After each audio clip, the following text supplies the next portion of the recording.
So thank you for coming out to our session today, SAS308, SaaS Anywhere Design Distributed Multi-Tenant Architecture. My name is Peter. I'm going to be joined by my teammate, Damika. Everybody. And we're going to be presenting the session today. So Damika and I are both partner solution architects with a team here called AWS SaaS Factory. So what that means is that we get to work with partners that are looking to build a new SaaS application, looking to transform an existing SaaS application. We're looking to optimize the SaaS application. And Damika and I being partner solution architects, we'll work with them on a technical solution. And a lot of times when we're working with them, talking about their SaaS solution, we typically talk to them about a traditional deployment model, where the SaaS application is deployed purely in the SaaS provider's environment, meaning that they have complete access and control to the SaaS application. But as we work with our partners today, our customers, we're starting to hear some common questions or in areas of concern that's really making us think about a new deployment model. One that we're kind of starting to think about expanding the boundary of SaaS and having remote components when it comes to SaaS deployment. In today's session, we're going to be talking about what is SaaS Anywhere, our definition of SaaS Anywhere, some design considerations, some trade-offs. It is a 300-level session, so we're going to be talking about patterns and implementations as well. But I know that the patterns and implementation we're going to be covering today is not a comprehensive list. There's a lot more patterns out there that we haven't thought of or we won't be covering today. In fact, I'm sure that if we start talking to some of you after this session, you might have patterns or implementation approaches that we won't be covering or talking about today. It is a 300-level session, like I said, so we'll be talking about patterns and implementations.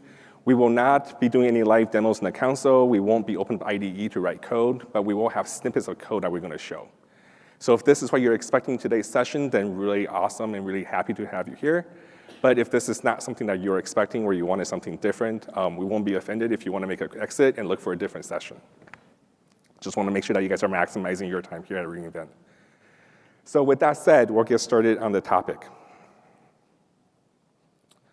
So starting with the core value of SaaS. Before I get into SaaS Anywhere, I really want to talk a little bit about why we created SaaS in the first place. And this is like the promise of SaaS. This is what we want to achieve when we design a SaaS solution. The first one is agility. We want to make sure that we have a solution that allows us to react and respond to our customer needs, to the market, and really a solution that allows us to innovate fast and be able to produce features and putting those features back into our customers' hands. Next one's economy of scale. We want to make sure we have a solution that's cost optimized.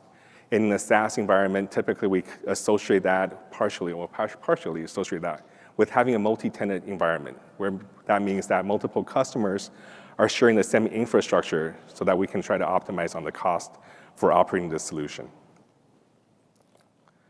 Not only do we want to make sure that we have a cost-optimized solution, we also want to make sure we have an operational efficiency solution. And that means that when we want to make sure we have a solution that minimizes the cost for managing, operating the solution, and making sure that we're not in a position where we have to hire additional operational resources because we're onboarding new tenants. And of course, growth. And growth is not only revenue, it's not only financial, but how do we help our organization scale, acquire new customers? How do we create a solution that allows us to be flexible and agile in creating new packages, new features, so that we can help the organization tap into markets or segments that they weren't able to tap into before. And the last one is reduce cycle time. If you think about a SaaS provider, when we acquire a customer, we really want that customer loyalty and really try to keep that customer with us for as long as possible. And it's really important for us to have a good feedback loop so we can gather those requests, feature requests, or feature ability for the customer to report issues, and taking those information, turning them into features, and putting those features back into our customers' hands. By having the customer feel like they're engaged with a good feedback loop, that will increase our customer loyalty, and hopefully that means that they're staying with us for a little bit longer, or a lot longer. So these are the core values of SaaS. As we go through the session today, we're going to keep on coming back to them because we don't want to lose sight of these core attributes as we think about a new deployment model. The next one I want to cover is the control plane and application plane. And these are two core components for a SaaS solution when we're working with our partners talking about SaaS solution. The first one's a control plane, and this is going to be a set of shared services used by the SaaS provider to manage all the tenants, to manage all the instances of the application plan, and really to a centralized location for all the metrics, observability data, so that we can aggregate the data in a centralized location and do any sort of analysis we might need to do. So this really is the one-stop shop for the SaaS provider to have complete visibility of what is going on in the SaaS environment. The second component is the application plan, and this is the multi-tenant part of the application. This is the part of the application that your customers, your tenants are interacting with, recognizing the value proposition of your solution. In the beginning, the introduction, we said that there's a traditional deployment model where both the application plan and the control plan, the SaaS environment, are all running in the SaaS provider's account or environment. And this is significant because, like I said, this allows the SaaS provider to have full access and control to any of the infrastructure resources that are needed to support the SaaS application. But we also said that we're hearing common questions or areas of concern that's really making us think about a new deployment model, expanding that boundary.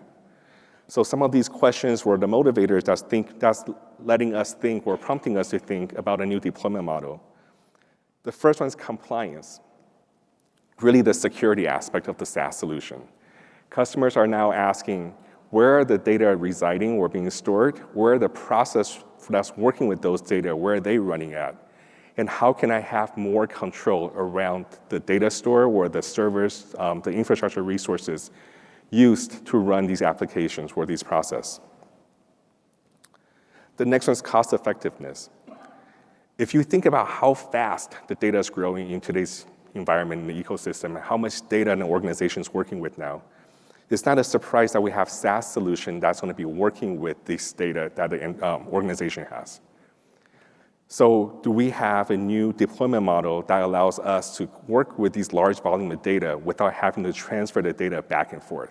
Because when we start transferring those large volume of data back and forth, we'll incur data transfer costs. How do we avoid that? Domain requirements. It's not uncommon for an organization to have more than one business-critical applications in their ecosystem.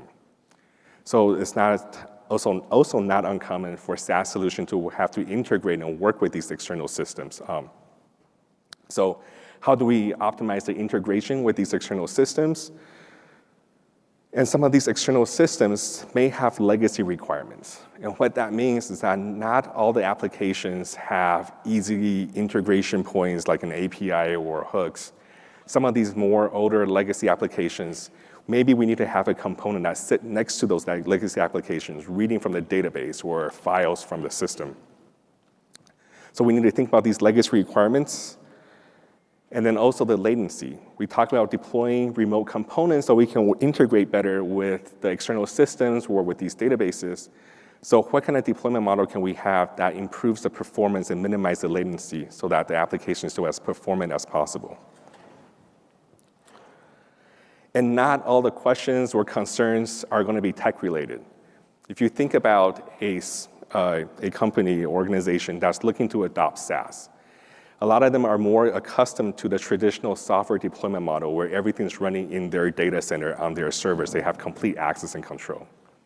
Now they're looking to adopt SaaS. Not only do they need to switch their mindset to a new subscription model, but now we're also asking them to give up the storage of their data, the control over where the data is stored, where the process is running. So some of the customers are going to say, hey, I really want to use your SaaS solution, but I really need to keep my data or have these processes running in my data center or within my control. So these are the questions that keep on coming up over and over in a lot of conversations. That's really making us think about a SaaS anywhere deployment model where we start to push the boundary of SaaS deployment. So, not my favorite slide. There's a lot of words on this slide, and I promise this will be the only slide I'm going to read verbatim. But I thought it's important for us to have a slide with the definition of what is SaaS Anywhere. So we're on the same page. SaaS Anywhere represents an architecture model where part of your system's resources are hosted in a remote environment that may not be under the control of the SaaS provider. It outlines a series of patterns and strategies that are used to create multi-tenant solutions that support centralized provisioning, configuration, operation, and deployment of these remote application resources. Things to highlight here. We talked about traditional deployment model with everything sitting in the SaaS provider's account. With SaaS Anywhere, now we're going to be looking at hosting part of the application in the remote environment that's not under the control of the SaaS provider. And even though we're deploying these remote application resources in the remote environment, we're also not compromising on some of the core attributes, such as centralized provisioning, configuration, and operations. Now that slide is over, I'm a more visual person, so we have a slide here that visualizes what the definition is, and hopefully that helps me understand it a little bit better at least. So traditional SaaS deployment model, the SaaS solution is running in the SaaS provider's environment. The SaaS provider has full access and control to the infrastructure resources. In a SaaS Anywhere deployment model, we now introduce the concept of remote environments, and the remote environments are going to have these remote infrastructures. The remote environment and remote infrastructure is going to be owned and managed by your customers. But the application components, the remote application resources, will still need to be deployed and executed and running in these remote environments within these remote infrastructure resources.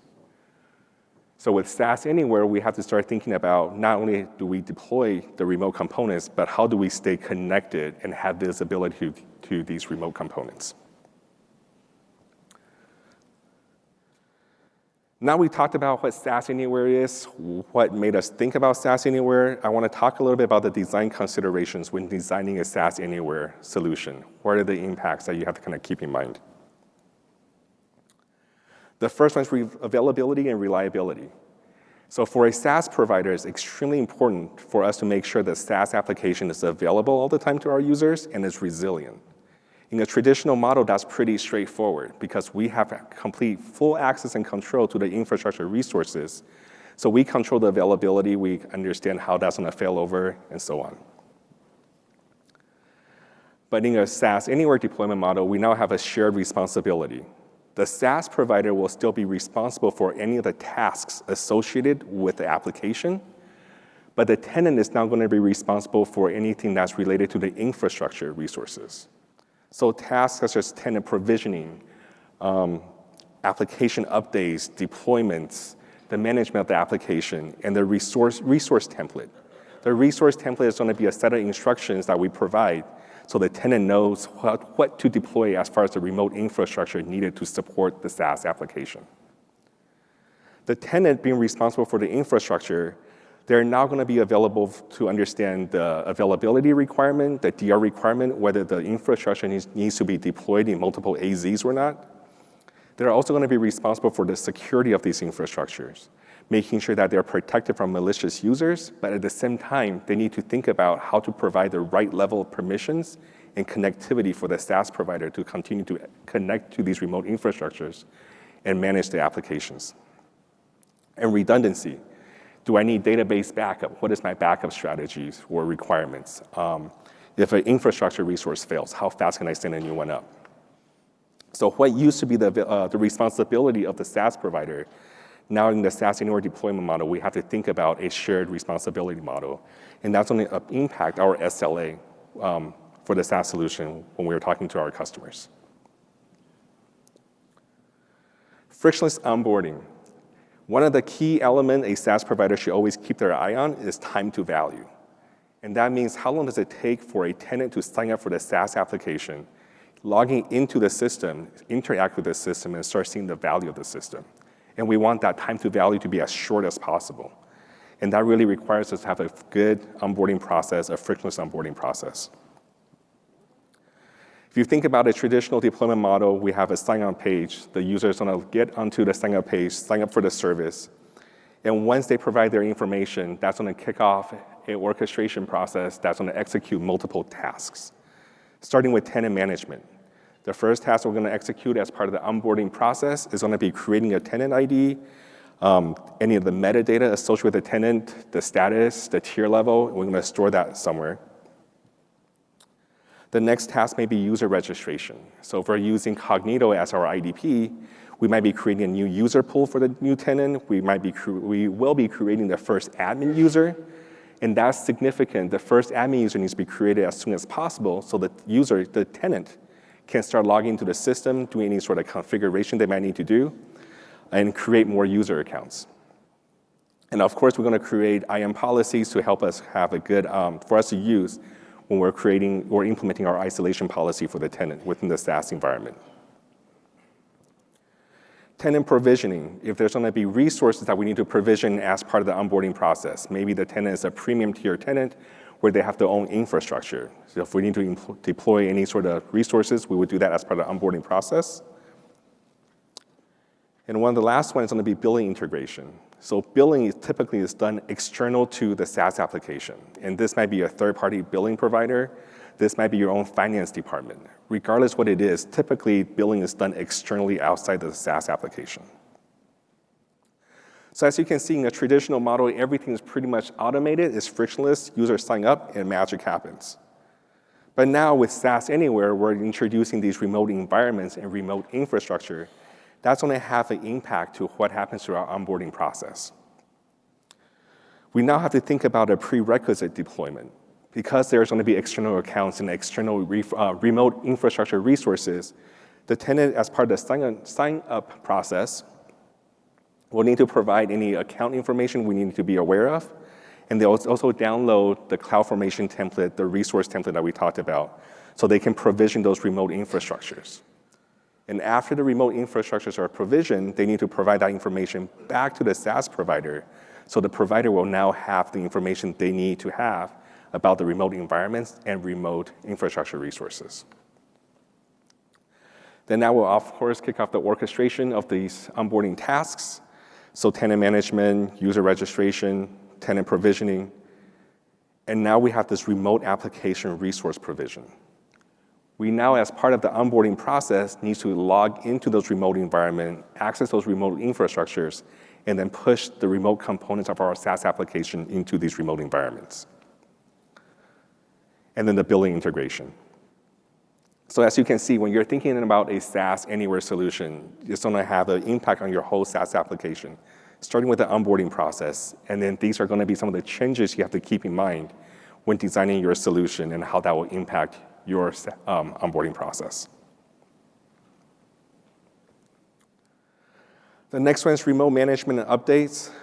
We talked about a SaaS application used to be running in the SaaS provider, and now we have remote environments because of SaaS Anywhere. But one thing to highlight here is that even though we have remote components, that's the application plane. The control plane is still sitting with the SaaS provider. And this is going to be the set of shared services I mentioned earlier that's used by the SaaS provider. So with SaaS Anywhere, SaaS provider is still responsible for managing the applications. So with the control plane running in the SaaS provider account, we now have to think about what kind of service or connection or how we're going to establish that connectivity from the SaaS provider account to the remote environments and the remote infrastructures. And not only do we have to think about the connectivity, as part of that prerequisite deployment, we also have to think about what kind of permissions do we need from the tenant, from the customers, to make sure we can access them. And it's important for the SaaS provider to make these decisions when designing the solution so that they know exactly what technology stack they're going to use and communicating those requirements to the tenants so the tenants understand in order to run these remote components what they are signing up for as well. Metrics and monitoring. Extremely important in a SaaS environment, but even more important in a SaaS Anywhere deployment. Because we now have remote components running in remote environments, it's extremely important for us to get a complete view and have visibility on what is happening across all these remote environments. How are the remote components performing? Are they running into issues? How are the users interacting with them? So we need to gather these information and we need to push them back into a centralized location, that control plane, so we're not in a position where we have to log into each individual account just to see what's happening. And by pushing those information to that centralized location, like I said earlier, that allows us to aggregate the information and then we can analyze them and have a complete view of what is going on. And there, again, there's going to be different ways to achieve this. There's going to be different implementation approaches, different services you can utilize. But it's also important for us to know that this should be part of your prerequisite deployment so the customer, again, knows what they're signing up for and what kind of connections or services they need to implement in order to push that data back to the SaaS provider.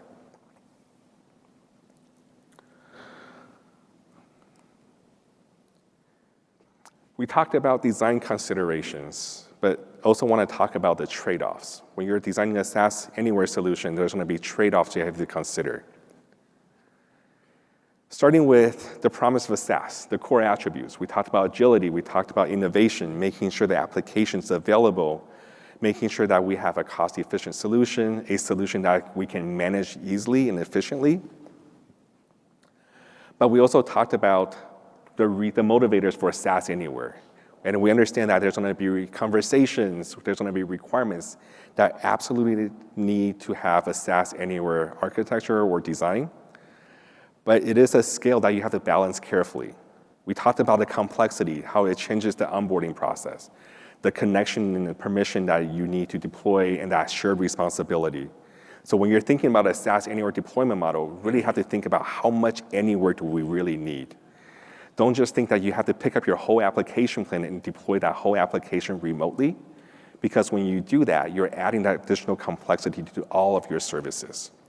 Really take a look at the requirement that you're working with or the concern that your customer is bringing up and decide what services or what storage do we need to deploy remotely to fulfill those requirements or address those concerns. So when it comes to SaaS anywhere, we know we need to do it, but when you're thinking about it, just make sure you're proceeding with caution.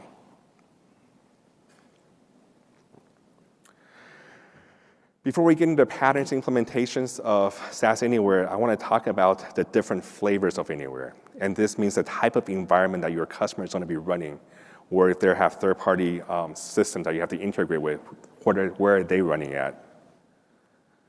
The first flavor is going to be another AWS account. Maybe your customer is running on a separate AWS account, so you just have to know the services that you can use to have that account-to-account connection, VPC connectivity. Hybrid cloud. Your customers or your tenants or the third-party system you have to integrate with, those might be running in a different cloud provider. So with your SaaS solution running in AWS, what do you have to consider in order to make sure that your solution now works with a hybrid cloud environment? And on-premises, we talked about those legacy applications you might have to integrate with, where some of the external systems you have to integrate with runs in their customer's environment, in their data center. That's going to be another flavor of Anywhere. And it's really important for us to keep in mind of the different flavors of Anywhere and then decide what flavor we're going to be working with, because that's going to have a big impact to our technology stack and our implementation approaches. For the purpose of today's discussion, we're going to keep the solutions, the patterns, the implementation approaches just into the AWS account, and not go into the hybrid and on-premises. So with that, Dominic is going to talk about the different patterns and implementation approaches. All right, thanks, Peter. Everybody, my name is Dominic Srianand. I'm a senior solution architect. I'm also part of the SaaS Factory team as Peter. Now that you have a better understanding about what SaaS Anywhere is and the design considerations and all the reasons why we have to think about building SaaS Anywhere solutions, let's get right into the implementation part of the story. We'll have a look about the deployment models to start with, and then we'll see how we can leverage AWS managed services in building some of these use cases as well. Based on the nature of the remote component of SaaS Anywhere, there are three main categories that we can discuss. The first deployment model would be the SaaS Anywhere with distributed data stores. So in these models, your customers or the tenants would be demanding to have the control ownership of the data, business data, to be in their environment. So you as a SaaS provider will need to bring some of the database components from your application plane all the way into the tenant environment and deploy in there, while the rest of the application will still be running in your SaaS environment. The second deployment model would be the distributed application plane, where now the tenants are demanding to have the business logic in their tenant environment. So you as a SaaS provider will need to extract out some of the microservices out of the application plane and deploy them in the remote environments, while the rest of the application plane and the control plane will be within your SaaS environment. The third model would be the remote application plane, where you will compile the application plane as a standalone entity and then ask the tenants to deploy them within their tenant environment. So you will end up having only the control plane that will be connected to each and every tenant environment to work as a multi-tenant SaaS solution. Let's dive deep into each and every deployment model and see what are the driving factors of building these and some examples as well. Now, in the distributed data stores model, you as a SaaS provider, you're going to bring some of the databases from the application plane into the tenant environment. This is primarily because of the tenants are demanding to have the control and the complete ownership of the business data, and they want to have them in their environment, primarily because of the security, compliance, regulations, and data residency requirements. Also think about when you are building a SaaS solution that needs the integration to the data sets that are in the tenant environment, such as data platforms and data lakes. Usually these are large data in volumes. So it might not make sense to bring them all into the tenant SaaS environment to be integrated because it's costly and need additional instrumentation as well. Also, some of these data stores could be legacy as well, which are not ready to be modernized or not ready to be integrated to a SaaS at all. In these scenarios as well, you may think of bringing some of the data stores from the application plane into the tenant environment and work with the product development teams of the tenants to get your data set out so that you can work with your SaaS solution. Now, Peter was presenting earlier about the shared responsibility model in SaaS Anywhere between the SaaS provider and the tenants. So for example, in this model, the tenants would be primarily responsible for the storage management and the administrative tasks of the remote databases that are running in their environment, such as taking the backups and running the DR plan, and making sure these databases are secure and available so that they can work collaboratively with the application plane that is running in your SaaS environment. Let's take a quick example. Imagine that you are building a e-commerce as a SaaS solution for your customers. If you want to follow the traditional SaaS architecture, what you're going to do is you're going to compile the SaaS control plane and the application plane and host it as a single deployment unit in your environment and let your tenants to use it as a SaaS. Now, in the SaaS Anywhere use case, these tenants are demanding to have the control of the data in this particular example. So, for example, this payment data set. So in these scenarios, you will ask your tenants to come up with their own environment, for example, their own AWS account, and then you as a SaaS provider will take out this payment database and then deploy that in the tenant environment, and then instrument your architecture in a way that payment service over here will remotely work with the payment databases in each and every tenant to get or to run the database operations to get the application plane functionality out. Now, this implementation really depends on the database technology that you are using. For instance, in our example, let's assume that we are going to use the Amazon DynamoDB. So I'm going to provision a DynamoDB table in each and every tenant, which is the payment table, but still I need to instrument this payment service to be able to connect to that DynamoDB table properly. So how can I do this? Well, during the tenant one onboarding time, I'm going to create an IAM role in the tenant one that provides the access to this particular database table, and then the payment service will be able to assume that IAM role from the application plane using AWS security token service, which will allow the access to the DynamoDB table and conduct the DB operations remotely. Whenever there are other tenants coming in, you follow the same mechanism over here. You as a SaaS provider will share a CloudFormation template during the tenant onboarding time, so the admins can run that in their own environment, which will create the payment table and the IAM role necessary so that you as a SaaS provider can take the ARN of the IAM role from them so that payment service can assume that role whenever necessary to connect to those remote databases.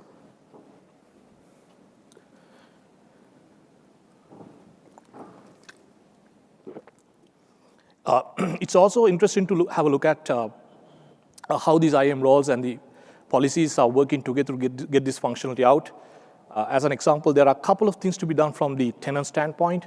You create this cross-account IAM role that defines the least privilege access that we can provide to the SaaS provider on the resource, which is the payment table of the tenant one in this example.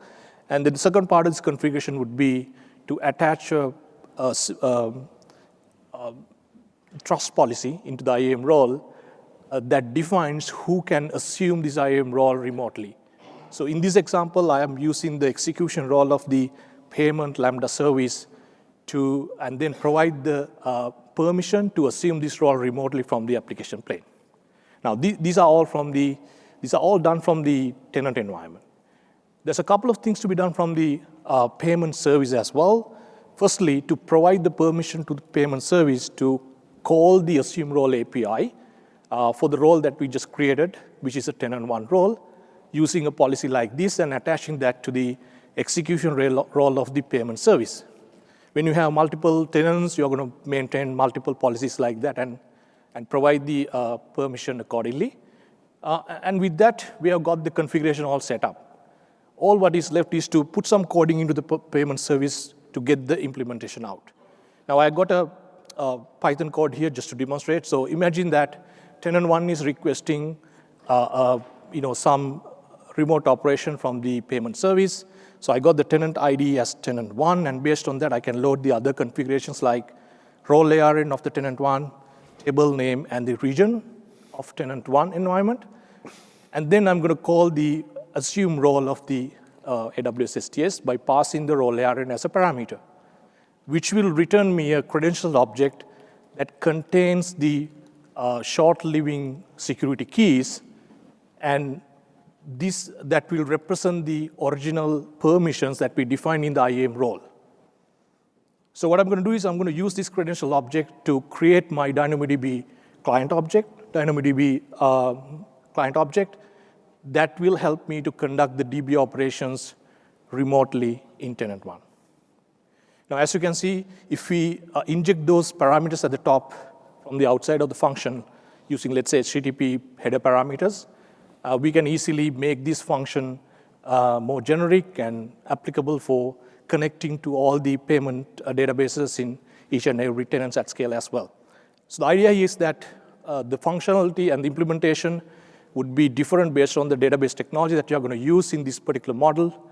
However, as SaaS providers, you got to have a mechanism like this to conduct the database operations remotely so you can work out with your SaaS Anywhere use case.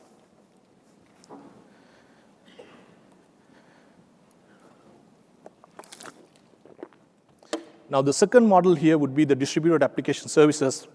In this model, you're going to take out not a database or two, but complete microservices out of the application plane and then deploy them in the tenant environment, primarily because the tenants are demanding to have the business logic in their own environment to get the performance optimized workloads, to process them and get some business decisions early and faster, targeting their customers.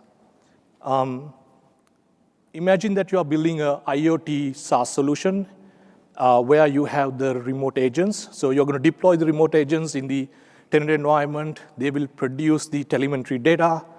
And when the tenants need to run some business logic on top of this telemetry data, in order to get some data analytics out and based on that to respond to their customers much faster, you're going to take out all these functionality from the application plane and then deploy them in the tenant environment just by following this particular distributed application services model. One of the challenges the SaaS providers would be to select the remote workload in a minimal way so that you don't include anything that is not really necessary because, not really necessary because the reason is that you're going to maintain and manage this remote workload, for each and every tenant that you're going to have in your solution. From the tenant standpoint, they would be having bigger responsibility now because they now maintain the complete full-fledged microservices. So they got to be providing the right infrastructure to run these microservices and make sure all the non-functional requirements such as security, resilience, and the availability would be there so that these microservices would be able to work with the rest of the application plane that is running on your SaaS environment. Imagine that you're building a SaaS with a remote machine learning workload. Now, if you follow the traditional SaaS architecture, you may want to have this ML workload centralized in your SaaS environment and share that with all of your tenants. Now, if the tenants are demanding to have better tenants isolation, you would provide a tenant-specific ML workload, which are silo components, but still within your SaaS environment. Now, in the SaaS Anywhere case, tenants are demanding to have the ML workload in their environment, in tenant's environment. So as a SaaS provider, you're going to have only the SaaS control plane and only a part of the application plane in your environment, while you deploy the rest of the application plane that includes the ML workload and the necessary microservices in the tenant's environment during the tenant onboarding time. Now, there are a couple of advantages here as well because ML workload needs to be integrated to a data store to be processed. So if that data store is coming from the tenant environment, which is the private workload that I've mentioned, that I've put in the right side, it's easy to integrate seamlessly because the ML workload is now local to the tenant one.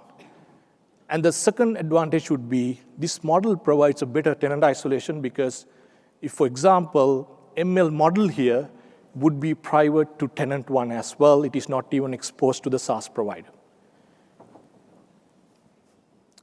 Also, these remote workloads still need to work with the application plane that is running on your SaaS environment, not only to provide the metrics and the monitoring data that are being metered, but also sometimes to consume this SaaS, SaaS application services as well remotely.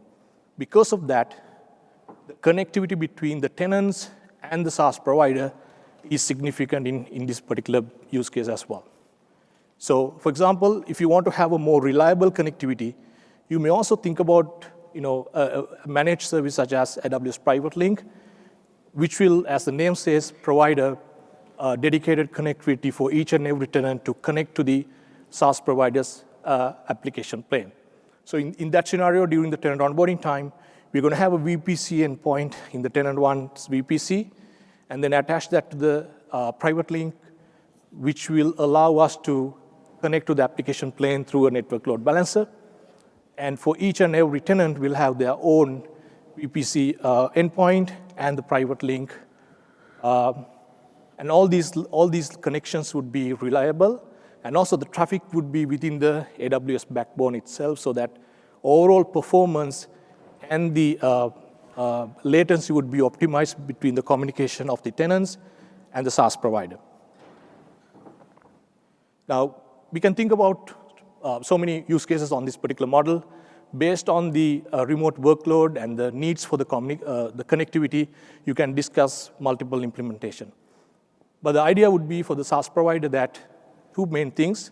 First of all, to select the right or minimal the workload as the remote workload, and then choose the right technologies to build the architecture, including the connectivity between the tenants and the SaaS provider.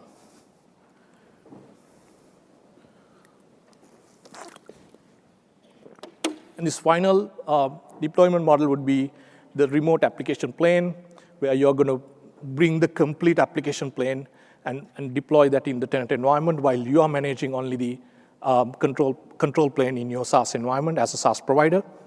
The main reasons, the primary driving factor for this would be the tenants are demanding complete ownership of the data and the business logic and everything that you literally have in the application plane, primarily because of the security and compliance, and also when you have tightly coupled local integrations in your SaaS environment.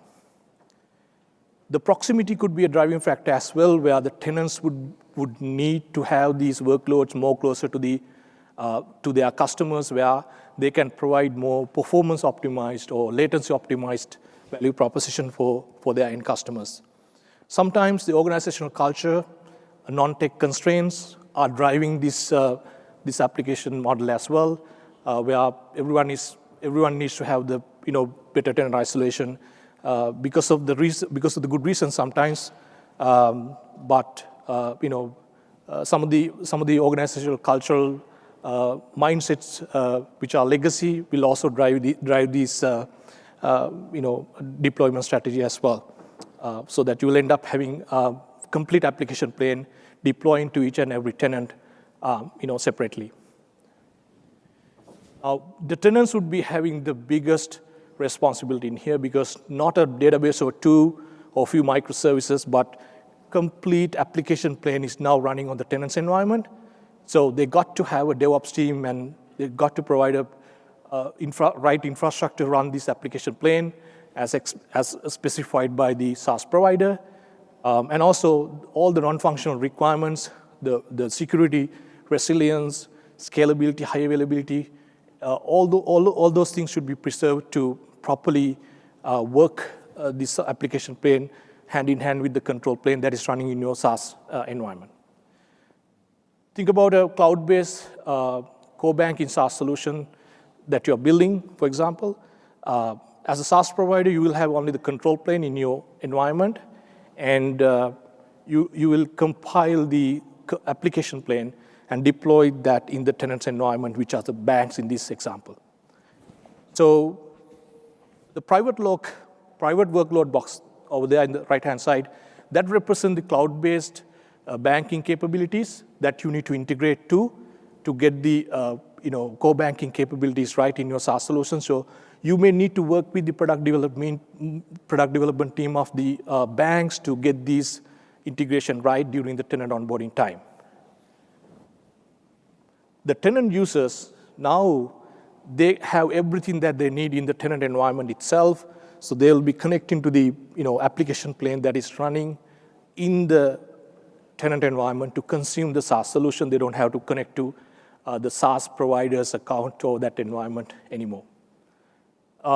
This application plane still need to work hand in hand with the control plane that is hosted on the SaaS provider's account to provide the metrics that are being metered, application insights, traces, and all the metadata needed to the SaaS provider so that they can provide the proper control plane capabilities to manage and operate the application planes going forward.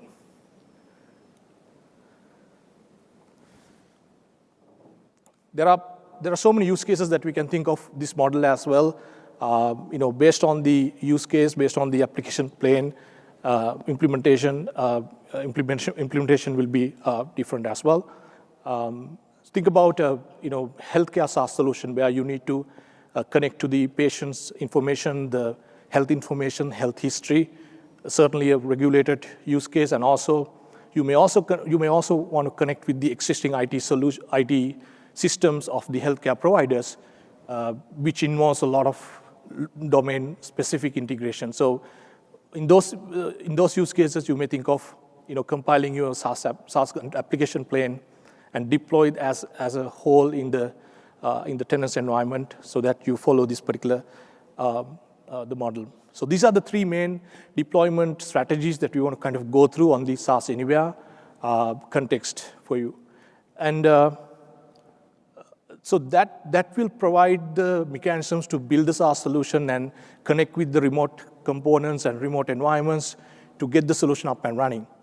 The SaaS operations aspect would also be a challenge, and there are a lot of aspects that we can discuss in operating a SaaS Anywhere use case at scale as well.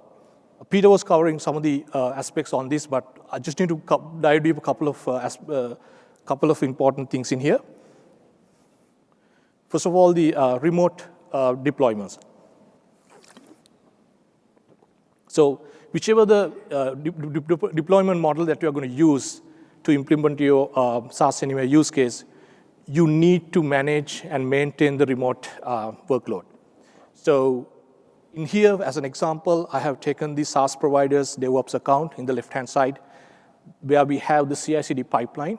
So whenever your product development team wants to release a new feature to the remote workload, when they push the latest code or the configuration to the code commit, that will fire a CloudWatch event, and then that will start our CI/CD pipeline. So the code will take the latest code and the configuration and build the new artifacts and then upload to a centralized repository, and the control will be then handed off to CloudFormation. Now, CloudFormation need to have a way to connect to tenant one environment and then deploy the latest workload.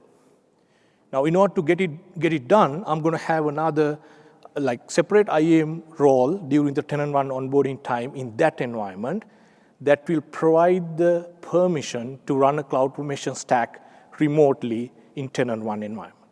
So, and then I can assume this IAM role from the application or the SaaS provider's environment using STS assume role, as we discussed a few slides ago, and then gain the access and then run the CloudFormation stack remotely in tenant one environment so that it will take the latest artifacts from the repository and update the remote workload.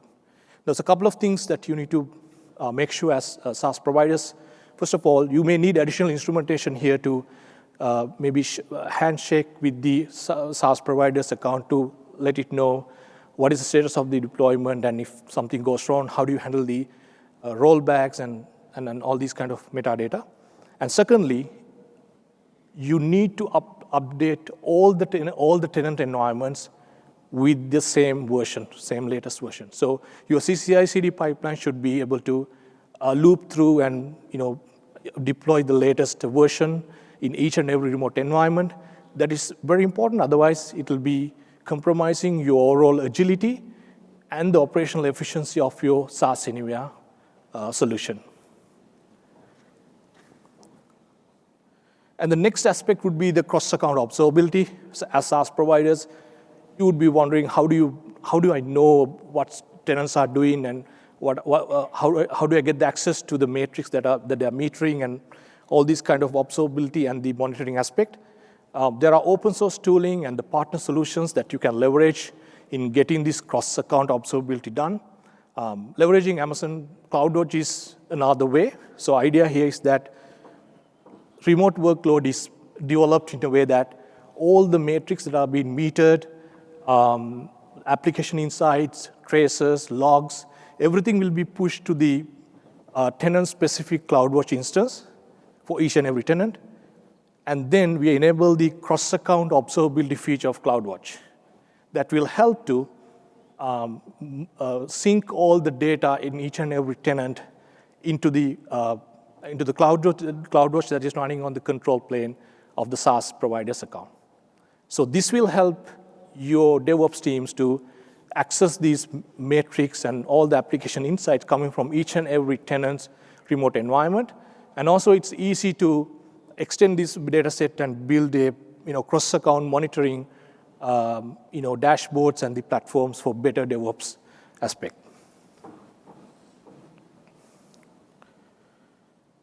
Now, there are other concerns and the challenges in the SaaS operations aspect, but I hope with these few things that we discussed, and also the deployment models that we went through, we should be able to just build and operate a SaaS Anywhere use case in good shapes. So we talk a lot about SaaS Anywhere today. We started with the definition, and then we went through the design considerations, the driving factors of why we are building SaaS Anywhere. We went through the 3 deployment strategies. We saw how some of the AWS services can be leveraged in building these use cases, and then finally about the SaaS operations perspective.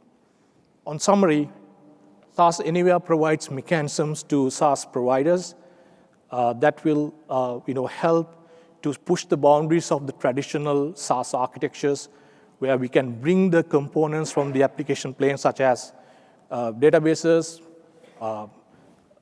microservices, and even the complete application plane out, and then deploy them in the tenant environment for providing the better value proposition to our end customers who are the tenants. So because of that, every SaaS Anywhere use case will have a remote component that will be deployed in the remote environment. And the challenge would be that the SaaS providers will have only the least privileged access to these remote environments because they belong to the tenants. So because of that, there's an additional complexity that you need to deal with in your architecture to not only to deploy these remote environments, but also to work with remote workload and update them, operate them, for all the tenants as well. So there will be instrumentation that is needed to get this part done in your architecture. So there are so many things that we have why we have to build SaaS Anywhere use cases. But I also want you to think about these additional instrumentation that you need in your architecture to get the SaaS Anywhere use case out into the production. So we talk about three main deployment strategies. So choosing the right strategy based on your use case is the key. And then selecting the right managed services or partner solutions will help you to build the relevant features in your architecture that will provide the necessary access to the remote environment to be able to manage and operate as you wish. So it's important to have the right technologies, tools being selected. And also, we build SaaS Anywhere because we are providing additional value proposition to our tenants. Also, in the same time, we want to make sure that the original SaaS core value proposition will be preserved in our SaaS Anywhere use cases as well, such as we are still building the SaaS Anywhere for operational efficiency, cost efficiency, economy of scale, agility, and innovation as well. So we want to make sure those values will be within your SaaS Anywhere use case as well. It is still emerging topic. We now see our customers and partners are getting into this mode of development of SaaS Anywhere use cases. During last reInvent, we did a chalk talk on this topic for the first time. It was awesome to see how much of the SaaS Anywhere use cases are being built by our customers and partners. So this is all the content that we had today to present. I hope the session was helpful. And now I hope now you have a better perspective about building SaaS Anywhere use cases. Before wrapping up real quick, there's a couple of notes I need to keep with you. These are some of the SaaS sessions that we are doing in reInvent from our team. Maybe make a note of these session IDs so you can actually refer to these sessions in here or the recordings when they're available. There are a bunch of chalk talks as well that you can get in and be interactive and add values. There are 5 workshops that we are doing which are hands-on. If you really want to see how these SaaS solutions are being built, I would highly recommend to get onto those workshops as well. There's a builder session and the business session as well. Now, I'm going to keep this slide a little longer so that you can take a picture if you want. These QR codes will lead you to access the SaaS thought leadership that we have been working on and publish on AWS. That will have the links to our SaaS reference architectures, blog posts, white papers, and all the content that we have built. And it will allow you to access the SaaS competency partners, domain experts who can help to accelerate your SaaS journey, and a lot of prescriptive guidance about building and growing your SaaS business as well. All right, so I hope the session helped you to get a good understanding about what SaaS Anywhere is. So whenever you are building or modernizing a SaaS solution in your organization, I hope now you can actually think about bringing them into the SaaS Anywhere context going forward as well. All right, everybody, thank you so much for being here. Thanks, Peter, for co-presenting, and have a wonderful evening and awesome remaining part of the reInvent as well. Have a great day.